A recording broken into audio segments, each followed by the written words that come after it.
ओम शांति।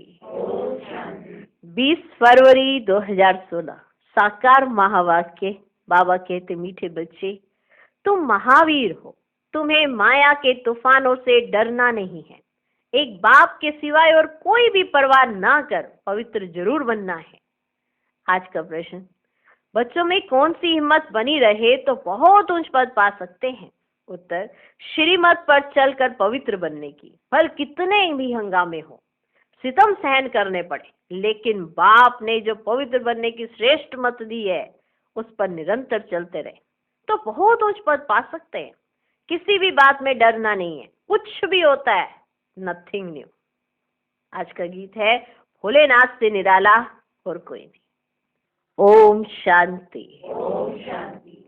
यह है भक्ति मार्ग वालों का गीत। ज्ञान मार्ग में गीत आदि की कोई जरूरत ही नहीं है, क्योंकि गाया हुआ है बाप से हमें बेअद का वर्षा मिलना है। जो भक्ति मार्ग की रस्म रिवाज है वह इसमें नहीं आ सकती। बच्चे कविता आदि बनाते हैं औरों को सुनाने के लिए, उसका भी अर्थ जब तक तुम ना समझाओ तब तक तो कोई समझ ना सके। अब तुम बच्चों को बाप मिलाए तो खुशी का पारा चढ़ना चाहिए। बाप ने 84 जन्मों के चक्र का नॉलेज भी सुनाया है, खुशी होनी चाहिए। हम अभी स्वदर्शन चक्रधारी बने हैं, बाप से विष्णुपुरी का वर्षा ले रहे हैं। निश्चय बुद्धि ही विजयंती। जिसको निश्चय होता है वह सत्युग में तो जाएंगे ही। तो बच्चों को सदैव खुशी रहनी चाहिए, फॉलो फादर। सदैव खुशी रहनी चाहिए, फॉलो फादर। बच्चे जानते हैं निराकार शिव बाबा ने जब से इसमें प्रवेश किया है तो बड़े हंगामे हुए, पवित्रता पर बड़े झगड़े चले। याद आ गई? बच्चे बड़े होते कहेंगे जल्दी शादी करो, शादी बगैर काम कैसे चलेगा। भल मनुष्य गीता पढ़ते हैं परंतु उससे समझते कुछ नहीं। सबसे जास्ती बाबा को अभ्यास था, एक दिन भी गीता पढ़ना मिस नहीं करते थे, एक दिन भी। जब मालूम पड़ा गीता का भगवान शिव है, नशा चढ़ गया। हम तो विश्व का मालिक बनते हैं, ये तो शिव भगवान हुआ है। फिर पवित्रता का भी बड़ा हंगामा हुआ। इसमें बहादुरी चाहिए ना। तुम हो ही महावीर, महावीर नहीं, सिवाय एक के और कोई की परवाह नहीं, सिवाय एक के और कोई की परवाह नहीं। पुरुष है रचता, रचता खुद पावन बनता है तो रचना को भी पावन बनाता है। पुरुष है रचता, अगर वो खुद पावन बन रहा है तो अपनी रचना को भी पावन बनाएंगे। बस इस बात पर ही बहुतों का झगड़ा चला। बड़े बड़े घरों से निकल आए, कोई की परवाह नहीं की।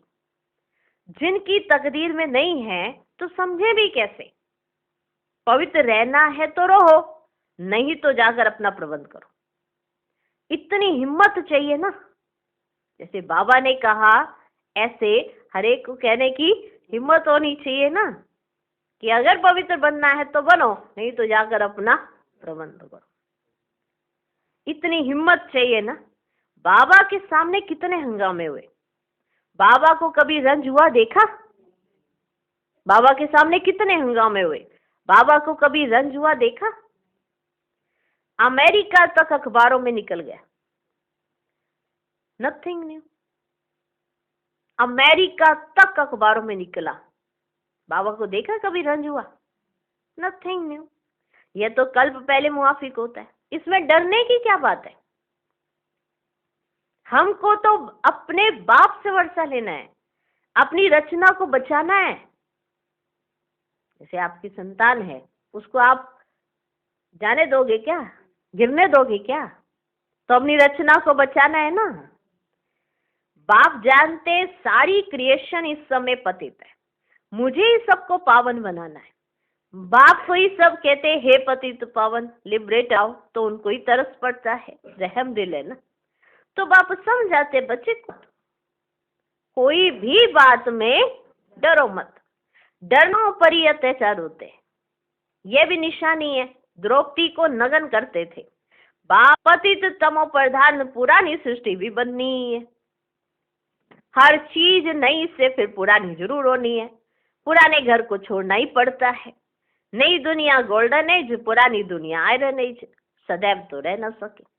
तुम बच्चे जानते हो ये सृष्टि चक्र है, देवी देवताओं के। फिर से तुमको गीता ज्ञान सुनाता हूँ। यहाँ रावण राज्य में दुख है। राम राज्य किसको कहा जाता है, ये भी देखो बच्चे कोई समझते ही नहीं है। बाप कहते हैं मैं स्वर्ग अथवा राम राज्य की स्थापना करने आया हूँ। तुम बच्चों ने अनेक बार राज्य लिया है और फिर गवाया है, ये सब की बुद्धि में है। 21 जन्म सतयुग में हम रहते हैं, उसको कहा जाता है 21 पीढ़ी। अर्थात जब वृद्ध अवस्था होती है तब शरीर छोड़ते हैं, अकाले मृत्यु कभी होती ही नहीं। अब तुम जैसे त्रिकालदर्शी बन गए हो। तुम जानते हो शिव बाबा कौन है। शिव के मंदिर भी ढेर बनाए हैं, मूर्ति तो घर में भी रख सकते हैं ना, परंतु भक्ति मार्ग की भी ड्रामा में नूंद है। बुद्धि से काम लिया जाए, श्री अथवा शिव की मूर्ति घर में भी रख सकते हैं, चीज तो एक ही है। फिर इतना दूर दूर क्यों जाते हैं? क्या उनके पास जाने से श्री कृष्णपुरी का वर्षा मिलेगा? अभी तुम जानते हो जन्म जन्मांतर हम भक्ति करते आए हैं। रावण राज्य का भी भव का देखो कितना है। ये राम राज्य तो सतयुग में था, वहां ये विमान आदि सब थे, फिर ये सब गुम हो गए, फिर उस समय ये सब निकले हैं। अभी ये सब सीख रहे हैं, जो सीखने वाले हैं ना वे संस्कार ले जाएंगे वहां पर, फिर ये संस्कार ले जाएंगे वहां जाकर, फिर विमान बनाएंगे। ये भविष्य में तुमको सुख देने वाली चीजें हैं। ये साइंस फिर तुमको काम आएगी। अभी ये साइंस दुख के लिए है ना, फिर वहां सुख के लिए होगी। अभी स्थापना हो रही है बच्चे, क्या हो रही है? स्थापना। बाप नई दुनिया के लिए राजधानी स्थापन करते, तो तुम बच्चों को महावीर बनना है। क्या बनना है? क्या बनना है? दुनिया में थोड़ी कोई जानते है कि भगवान आया हुआ है। कौन आए हुए है? भगवान आए हुए है। बाप कहते ग्रस्त व्यवहार में रहते कमल फूल समान पवित्र रहो। इसमें डरने की बात ही नहीं। करके गाली देंगे और क्या होगा? करके गाली देंगे। गाली तो इनको भी बहुत मिली है। श्री कृष्ण ने गाली खाई, ऐसा दिखाते हैं ना। अब कृष्ण तो गाली खा ही ना सके, गाली तो कलयुग में खाते। तुम्हारा रूप जो अभी है ना, फिर कल्प के बाद इस समय होगा, बीच में कभी हो ही ना सके। जन्म बाय जन्म फीचर्स बदलते जाते हैं, ड्रामा बना हुआ है। 84 जन्मों में जो फीचर्स वाले जन्म लिए ना वही लेंगे। अब तुम जानते हो यही फीचर्स बदल दूसरे जन्म में ये लक्ष्मी नारायण के फीचर्स हो जाएंगे। तुम्हारी बुद्धि का अब ताला खुला हुआ है ना। ये है बच्चे नई बात। बाबा भी नया, बातें भी नई। ये बातें किसकी समझ में जल्दी नहीं आती। जब तकदीर में हो तब तो कुछ समझे।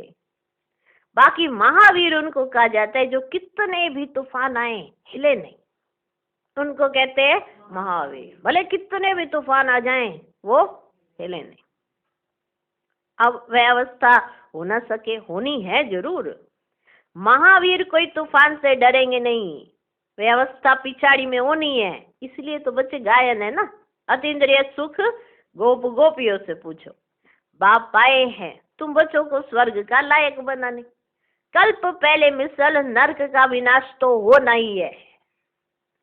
सत्युग में होता ही देखो बच्चे एक ही धर्म होगा, चाहते भी है वननेस, एक धर्म होना चाहिए। यह भी किसको पता नहीं है कि राम राज्य रावण राज्य अलग अलग है। अब बाप में पूरा निश्चय है तो श्रीमत पर चलना पड़े। बाप में पूरा निश्चय है? हाँ, बाप में पूरा निश्चय है। कौन हो आप? कौन हो? हाँ, बाप में पूरा निश्चय है तो श्रीमत पर चलना पड़े। देखो एक महावीर शब्द से सारी मुरली समझ में आ जाती है। आगे हर एक की नब्ज देखी जाती है, उस अनुसार फिर राय भी दी जाती है। बाबा ने भी बच्चे को कहा, अब बाबा अपना सुना रहे हैं, सुनो ध्यान से। बाबा ने भी बच्चे को कहा अगर शादी करनी हो तो जाकर करो। बहुत मित्र संबंधी आदि बैठे हैं, उनको शादी करा देंगे। तुमको शादी करनी है तो जाकर करो। बहुत सारे मित्र संबंधी है, वो तुम्हारी शादी करा देंगे। फिर कोई ना कोई निकल पड़ा तो हरेक की नवज देखी जाती है। पूछते बाबा ये हालत है, हम पवित्र रहना चाहते हैं, हमारे संबंधी हमको घर से निकालते हैं, अब क्या करना है? हम रहना चाहते हैं पवित्र बाबा, पर हमारे जो संबंधी है ना वो हमको घर से निकाल रहे हैं, अब क्या करना है? अरे ये भी पूछते हो पवित्र रहना है, अगर नहीं रह सकते हो तो जाकर शादी करो। ये भी कोई पूछने की बात है? अगर तुमको पवित्र रहना है तो ये क्यों पूछते हो क्या करे क्या ना करे? मालूम है ना कि पवित्र रहना ही है, इसमें दूसरी तो कोई बात हो ही नहीं सकती। अब क्या करे क्या करे, क्या तुम्हारी दिल है तो जाके करो, पूछते क्यों ऐसा? अच्छा समझो किसकी सगाई हुई है, राजी करना है, हर्जा नहीं। हथियाला जब बांधते हैं ना तो उस समय कहते हैं ये पति तुम्हारा गुरु है। अच्छा तुम उनसे लिखवा लो, मैं तुम्हारा गुरु, मैं तुम्हारा परमात्मा। अब तुम्हारा परमात्मा कह रहा है तुमको पवित्र रहना है, बस है जैसी बात है। हथियाला जब बांधते हैं ना तो उस समय कहते ये पति तुम्हारा गुरु है। अच्छा तुम उनसे लिखवा लो, तुम मानते हो मैं तुम्हारा गुरु ईश्वर हूं? हाँ लिखो, लिखो मैं तुम्हारा गुरु ईश्वर हूं, लिखो। अच्छा अब मैं हुक्म देता हूं पवित्र रहना है। हिम्मत चाहिए ना, क्या चाहिए? हिम्मत कहने की। अगर उसके अंदर हाय क्या सोचेगी, क्यों मेरी जिंदगी बर्बाद कर दी, अगर ऐसा पति सोच ले, हिम्मत ही नहीं है उसके अंदर ना ऐसा कहने की।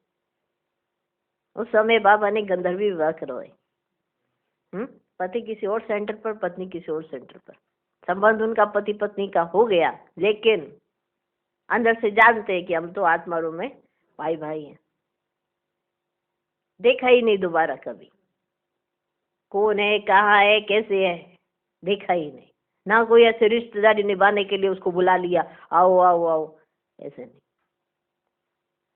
कमाल का ऐसे देखो कईयों का एग्जाम्पल ऐसा। अच्छा तुम उनसे लिखवा लो, तुम मानती हो मैं तुम्हारा गुरु ईश्वर हूँ, लिखो।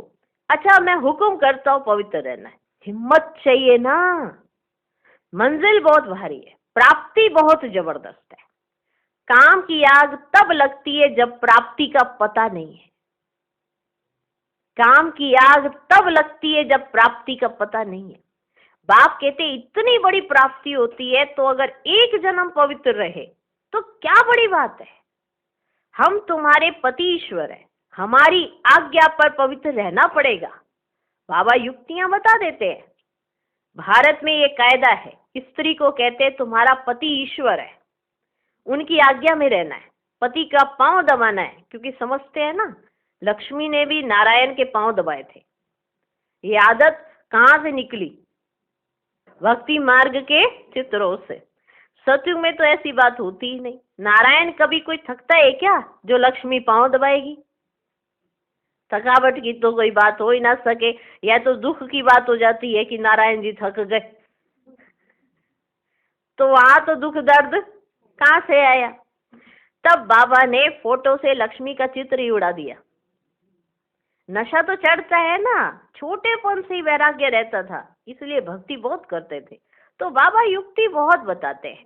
तुम जानते हो हम एक बाप के बच्चे हैं तो आपस में भाई बहन हो गए, डाढ़े से वर्षा मिलता है। बाप को बुलाते हैं ना पतित दुनिया में, हे पतित पावन सभी सीताओं के राम। बाप को कही जाता है ट्रुथ, सचखंड स्थापन करने वाला। वही सारी सृष्टि के आदि मध्य अंत का सत्य ज्ञान तुमको सुनाते हैं। तुम्हारी आत्मा भी ज्ञान सागर बन रही है। मीठे बच्चों को हिम्मत रखनी चाहिए। हमको बाबा की श्रीमत पर चलना है। बेहद का बाप बेहद की रचना को स्वर्ग का मालिक बनाते हैं, तो पुरुषार्थ कर पूरा वर्षा लेना है। वारी जाना है, तुम उनको अपना वारिस बनाएंगे तो वो तुमको 21 जन्मों के लिए वर्षा देंगे। बाप बच्चे के ऊपर वारी जाते हैं। बच्चे कहते हैं बाबा ये तन मन धन सब आपका है, आप बाप भी हो तो बच्चा भी हो। गाते भी है ना, तमेव माता च पिता तमेव, एक की महिमा कितनी बड़ी है। उनको कहा ही जाता है सर्व का दुख हरता सुख करता। सतयुग में 5 तत्व भी सुख देने वाले होते हैं। कलयुग में 5 तत्व भी तमो प्रधान होने के कारण दुख ही देते हैं। वहां तो है ही सुख, ये ड्रामा बना हुआ है। तुम जानते हो ये वही 5000 वर्ष पहले वाली लड़ाई है। अभी स्वर्ग की स्थापना हो रही है, तो बच्चों को सदैव खुशी में रहना चाहिए। भगवान ने तुमको अडॉप्ट किया है, फिर तुम बच्चों को बाप श्रृंगारते भी है, पढ़ाते भी है। अच्छा, मीठे मीठे सिकिल दे बच्चों प्रति माता पिता बाप दादा का याद प्यार और गुड मॉर्निंग। रूहानी बाप की रूहानी बच्चों को नमस्ते। हम रूहानी बच्चों के भी रूहानी बाप को नमस्ते नमस्ते नमस्ते। Good morning good morning good morning. धारणा के लिए मुख्य सार। पहला पॉइंट, सदा बाप समान बनने की हिम्मत रखनी है, बाप पर पूरा वारी जाना है। दूसरा पॉइंट, किसी भी बात में डरना नहीं है, पवित्र जरूर बनना है। आज का वरदान, अपने परिवर्तन द्वारा निरंतर विजय की अनुभूति करने वाले सच्चे सेवाधारी भव। जैसे निरंतर योगी बने हो, ऐसे निरंतर विजयी बनो, तो सच्चे सेवाधारी बन जाएंगे। क्योंकि विजयी आत्मा जब हर संकल्प हर कदम में विजय का अनुभव करती है, तो उनका यह परिवर्तन देख अनेक आत्माओं की सेवा स्वतः होती है। उनके नयन रूहानियत का अनुभव कराते, चलन बाप के चरित्रों का साक्षात्कार कराती है, मस्तक से मस्तक मणि का साक्षात्कार होता है।